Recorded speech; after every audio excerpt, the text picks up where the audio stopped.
Greetings. This lesson is part of a course entitled Practical Philosophy.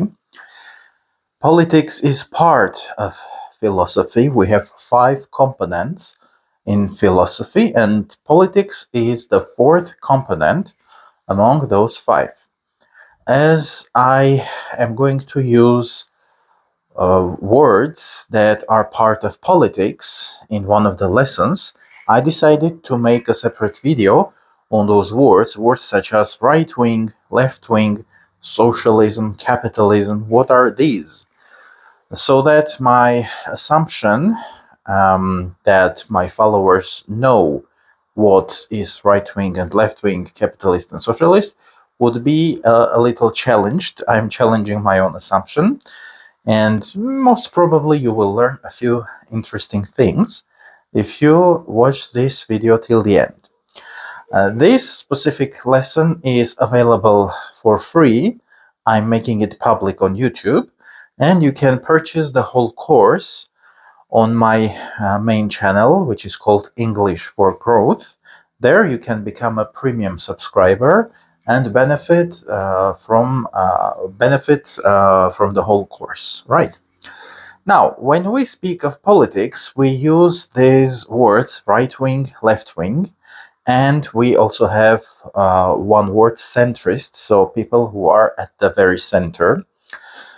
This is one of the ways in which political spectrum is thought of or presented. So we think of it as a line, and we have on the right, well, this is my right, but it can be mirrored on the camera. So on your right, you have one group of people in terms of politics, and on the other extreme, you have the other group of people. And in the middle, you have those who are very moderate, and they are often called centrists because they are thought to be at the center or closer to the center. And you can think of it as a spectrum. So there are many types of right-wing people, left-wing people, and even centrists. It's not just 3 dots. It's like a spectrum where you can be on the very end of one part or closer to the center, wherever you choose to be. This is one way of thinking of it. Now, right, when we say right wing or the political right, what do we mean by that? Usually, the political right is associated with 2 characteristics. One is religiosity, and 2 is conservatism. Of course, then there can be atheist right-wing individuals. You can have atheist nationalists, of course. And some nationalists can be progressive. They can say, yeah, I'm a nationalist, but I am not very conservative. However, in general terms, when we say the right and majority, when we have polls and when people share their opinions, overall, it's like that. Yeah, they are religious, they are conservative. And normally, the religion they have is whatever is the mainstream in their country. If I'm an Armenian right-wing person, I am Armenian, I am Christian, because in the Republic of Armenia, Christianity is the main religion. If I live, let's say, in Syria, I am Syrian and I am Muslim, if I am a Syrian right-wing individual. Yeah. And in the US, of course, when we say a Republican, usually we imagine Christian American individual. Mostly we think of white people, yeah, Caucasian individuals. Of course, there are black Republicans, there can be Muslim Republicans, yeah, but as a whole, in general, that specific group of people, yeah, are associated with the term right wing in that specific political, cultural, and historical context. And so, what does it mean to be religious and to be conservative? Normally, yeah, we want to preserve our religion. We want, let's say, Armenian Apostolic Church be the monopolist in the Republic of Armenia. And actually, our former government, which was the Republican Party, they were, of course, conservative, and they even changed the constitution. And in the constitution, we have one specific um, point regarding the Armenian Apostolic Church. So the state acknowledges not only the existence of the Apostolic Church in a special way, in that important document, yeah, the Constitution, which is the top legal document for every country that has a constitution. But also the church is given some privileges. So this is what the right wing, the political right wants. Abortion, for instance, is one big topic, and the political right says no, the Bible or the Quran forbids abortions, and that's why they shouldn't be. And they even use the word life, being pro life in their context means being against abortions. So that's about the right wing. And they fight against other religious movements often. Even other Christian movements. We know that historically, there were religious murders, like Christians killed each other. Yeah, Catholic Christians killed non-Catholic Christians, for instance. And that struggle for power is eternal. Yeah, of course, the Catholic Church tries to maintain its power wherever it can, and other Christian groups try to get more power. And being conservative is about being against innovations, being against change. For instance, one topic which is very hot again is the topic of migration, and conservatives, the right wing, is usually against migrants, and they say that migration, especially immigration, when people come into your country, is dangerous. It threatens our culture, our lifestyle. The migrants are not willing to learn our language. The migrants are not willing to um, take our values. And in some cases, some of it, of course, it can be true, as we see across Europe. Yeah, those clashes between different groups, and as we see, for instance, some Muslim migrants that advocate for a new caliphate, a new Muslim state in Germany, for instance, etc., etc. Now, this is the right wing, conservative, religious, yeah, overall. Now, when we say the left or the left wing, these folks are more indifferent towards a specific religion and towards a specific ethnicity. For the right wing, ethnicity is super important too. Yeah, in Armenia, I'm Christian and Armenian, and my Armenianness and my being Armenian is first. Yeah.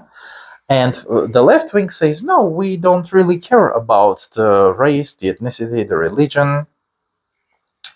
We care about the working class, for instance, it can be. Yeah. We care about families, although the right wing likes to use the term family, and they say they are pro-family. They fight LGBT individuals and try to oppress LGBT people, uh, saying that it's for the sake of preserving family and traditional values. But in the left wing, we see that some Democrat candidates also play the family card.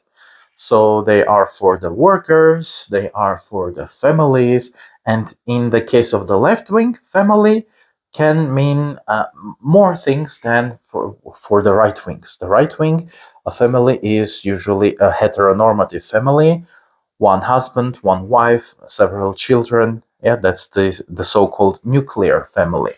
And normally, this is a Christian family in a Christian country or a Muslim family in a Muslim country. Yeah, the stereotypes are again cultural, historical, and depend on the specific context. For the left wing, families can be Muslim, Christian, atheist, gay families are fine too. So the left wing people don't really take on specific ethnicity, religion, race, etc. They are more globalist in that respect, and they take wider groups. As I already mentioned, it can be the working class, or it can be women or LGBT people. And again, women or LGBT people includes Muslim, Christian, atheist, white, black, heterosexual, and lesbian women. So the left wing is more accepting in this respect.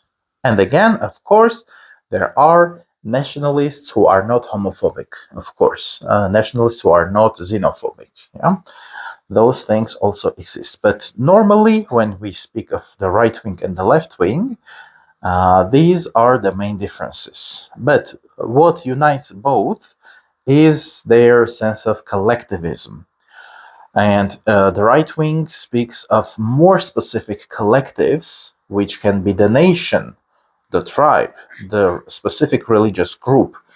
And with the left wing, it can be the working class or the families. And families can include all sorts of families, including gay families or families which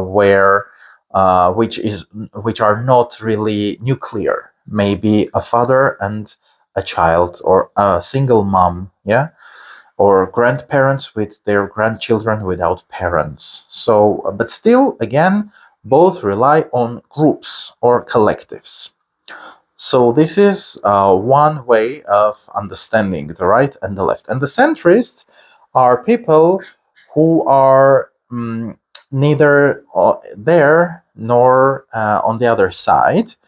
And if usually it's about supporting the government, supporting the status quo, whichever is happening right now, and centrists often justify the presence of the government. Um, of course, this trait is also universal in all the three parts. Like the government should have this role. In the right wing, it can be like the government should maintain the role of the specific ethnicity in our community or the specific religious group. In the left wing, it can be like they can say that the government should collect more taxes for everyone so that we build more roads, we build more orphanages, etc., etc. And the centrists are more like, yeah, the government has its specific role, but no, the government shouldn't really favor one specific religious group. And no, let's not make government all pervasive, and let's not raise the taxes, and let's not make people's lives more complicated. Yeah. But again, this spectrum, the right, the center, and the left, is just one way of looking at things and understanding politics. In the description, I will leave some links, including a link to a political quiz. So if you're curious about your own political viewpoints, you can take the quiz. Again, it's just one quiz, and you can try experiment with different quizzes online. And I actually come up with my own spectrum. For me, the right, the left. Actually, the problem with the line, when we think of it as a line, the problem is actually the far right and the far left have some very common traits.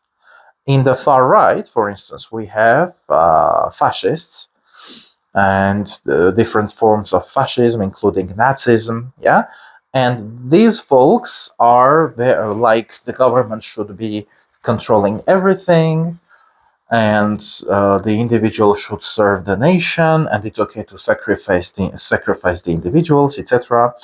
And when we go to the far left, we see some common themes with some communists, some there could be some Marxists and other leftist groups, which will say the individual, it's okay to sacrifice the individual for the greater good or for the common well-being, for the proletariat. And interestingly, we have right-wing terrorism, the famous Allahu Akbar, when people kill others for their God. But we also have Marxist terrorism, where people kill for the proletariat, for Marxism, for socialism, and both terrorists are pretty bad. And if we don't even take the terrorists, but people who do not openly advocate killing others, but the theme of sacrificing is again present both in the right and in the left. It's just a matter of taste, and the goal, like for whom should the human sacrifice be, is different. The right wing will say for the nation, for the church, or for the religion, and the left wing will say for the proletariat. It could some left wing groups could say for women and for radical feminism, but in both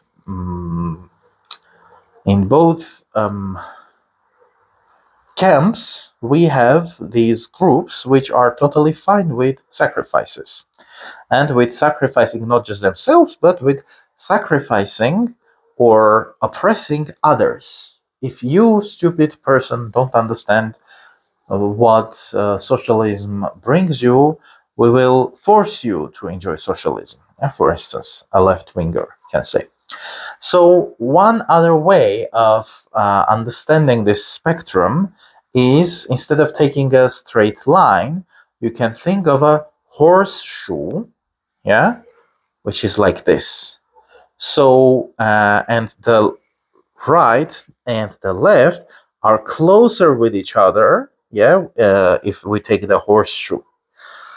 So this seems a little more accurate when we study the common themes in the right wing and in the left wing. And in my own political spectrum, which I'm just developing, I'm thinking of it as a kind of a triangle, um, uh, where we have the two angles, actually, and you will find an illustration, actually, in the description of this video. So one angle, we have elitist collectivists. The right angle of the triangle has this group, elitist collectivists. So elite is just one group of people who is considered to be special. So what we call nationalists, or the right wing, in my spectrum, these folks are called elitist collectivists.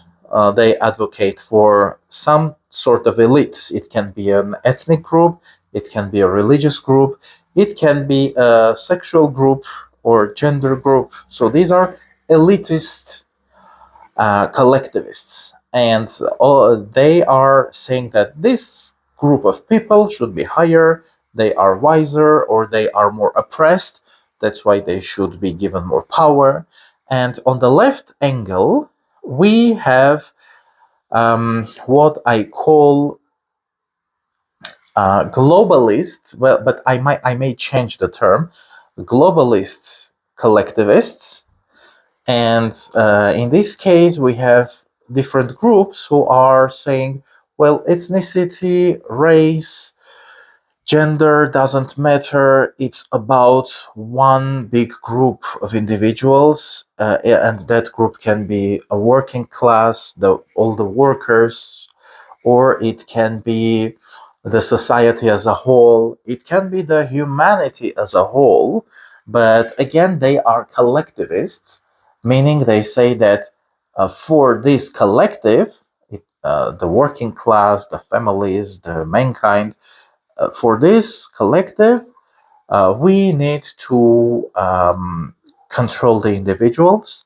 We need higher taxes. We need to regulate a lot of things, including the economy and maybe sometimes the behavior, what they learn, what they can access online, etc., etc. But this other group, like the left wing, is more inclusive, yeah. But still, they are collectivist.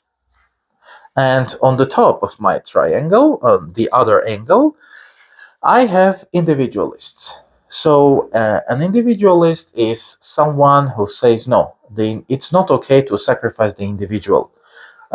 If you want to, let's say, do good and create new orphanages, new houses for senior citizens, uh, that's fine. You can do that, but do that with your own money and do that as a private endeavor. Find other individuals who are interested, organize a fundraising, and do that. But don't force me and don't take my own pocket money for your goals and objectives. I'm not part of that game. So individualists are the opposite of collectivists. Yeah, an individualist will be like, I decide how much I want to donate, to whom and when. And an individualist is not necessarily an anarchist. An individualist is not necessarily someone who says, I'm not going to pay any taxes. Yeah.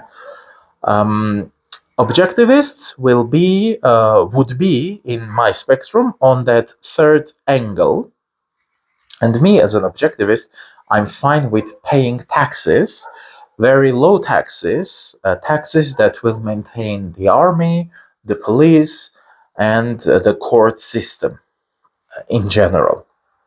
And most of things, yeah, sometimes I donate for good causes, for some animal shelters, but I decide how much I'm going to donate and when and to what organization. Hmm?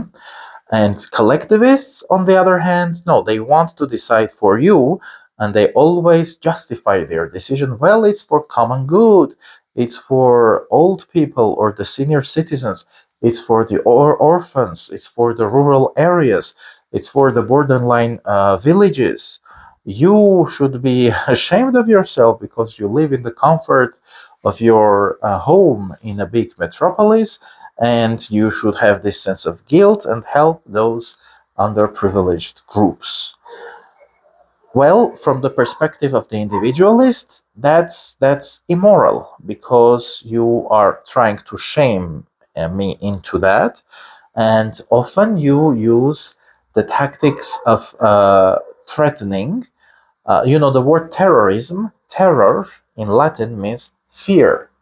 So collectivists often use fear. For instance, like if you don't pay your taxes, you will be jailed. Yeah. Why some people are jailed? So that others fear not pay their taxes. And the same strategy of terrorizing or putting fear into people is also used by terrorists, yeah, classical terrorists. Why they destroy buildings, blow up themselves, and behead people so that others are afraid and comply with them. Now, the last part of this lesson, capitalism and socialism. I'll just explain these two words and I'll try to keep it brief. So, capita or caput is a Latin word meaning head. Capitalism is about wealth. So, head, when I speak of head, it can, of course, mean the heads that you own. If we think in terms of owning individuals and families, the word economy in ancient Greek, oikos meant a household, and in ancient times, before capitalism, actually the land and everything that was on that land, including animals, trees, and other human beings, belonged to the patriarch, to the governing man, and even his wife and his children were, like the heads that belonged to him. Yeah. But nowadays, when we speak of capitalism, it's about wealth. So that word capital is anything that can bring you profit, anything that belongs to you, or that can multiply your wealth. So capitalism is about private property. Yeah, your capital is yours. That's capitalism. And we have different types of capitalism. In the other lesson, I mentioned the word crony capitalism, yeah, the term, and we spoke of free market capitalism. Again, I'm not going to explain all of that in this video, so I encourage you to take the whole course to understand all of that. So you need to have property, yeah, uh, and only thanks to that you can generate wealth. You can create financial, economical, and maybe some other forms of wealth and well-being for yourself. That's capitalism as a whole. And interestingly, the interesting question is, where does property start? For instance, my body. Does my body belong to me or to the state? In many modern states, we have this situation when, if your country is in war, or if your president, your prime minister, or some other official orders you, you have to go to war. So in some cases, they are like, no, your body does not really belong to you. Your body belongs to the state. And when you are ordered, you have to give your body uh, to the service of the state or the government or the country. That's interesting. Or my mind. Of course, we have places where even thinking out loud is a bad idea.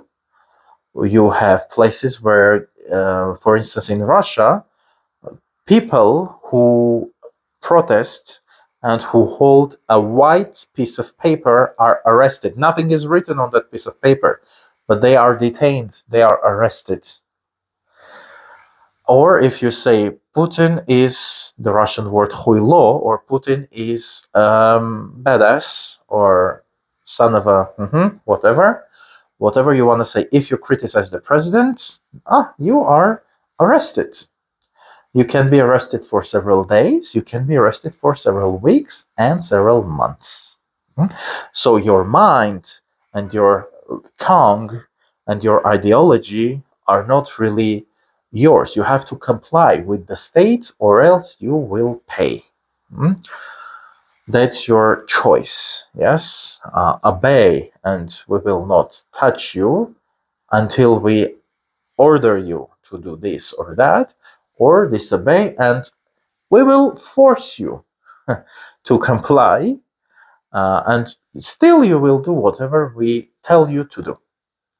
So that's not really free market capitalism. Yeah? If your body and your mind are not yours, what else can be yours?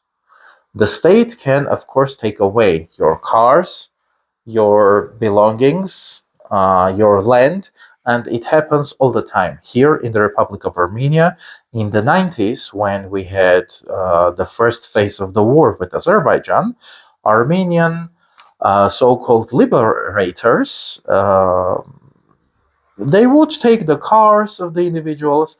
Sometimes, there are these circulating stories on how young men would be literally kidnapped from the cafeterias in Yerevan because the state needed soldiers. They would be taken into trucks And I know someone whose friend has been taken away like that. And his story is tragic, actually.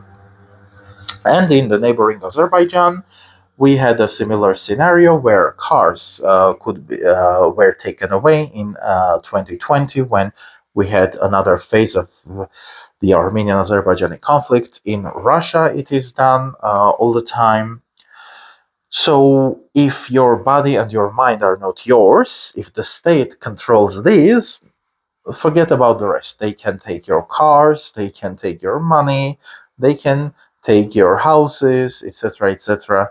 And even with houses, here in Yerevan, we have one avenue which is called the Northern Avenue. And when it was built, a lot of people were just thrown away. Their houses, private houses, were taken away because the state said, well, it's of higher importance. This is a strategically important project. We're going to build this modern avenue and we need this land. So they just took the land from the inhabitants. So that's on capitalism. So capitalism is really about property. And if your property is not respected, your body, your mind, your other things that are yours, house, land, car, then it's not really capitalism. It's not really about capitalism. Okay? Then socialism. So socium or society. Yeah, when we speak of socialism, it's about the society. Or the word communism, commune or common, it's about community. So it's about a group of people. Yeah. So in communism, the group is more important. We have the term proletariat, which is the working class, workers, ordinary workers. These group of people is the most important one, and in communism, they strive to make the society, to turn the society into one big working class.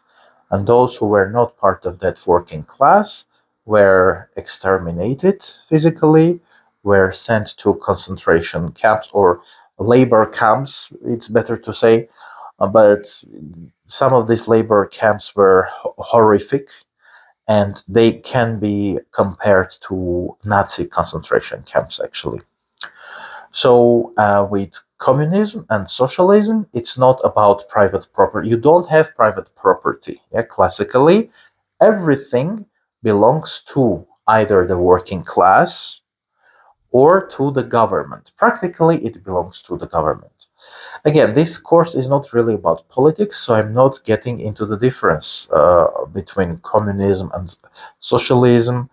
I might make a separate course on that, but to keep this specific lesson short, I will just end it here. And I'll tell you again, if you subscribe to my YouTube channel, you'll have the previous and the upcoming lessons from this course, and you will get an access to quizzes that I'll be making soon in order to learn more and to check your understanding. And you can become part of the new intellectuals community which I'm building.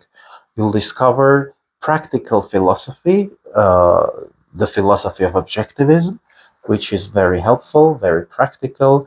And if you want to bring more prosperity into your own life and to create a lifestyle of joy, of traveling, of interesting experiences, I invite you to become part of my community of new intellectuals.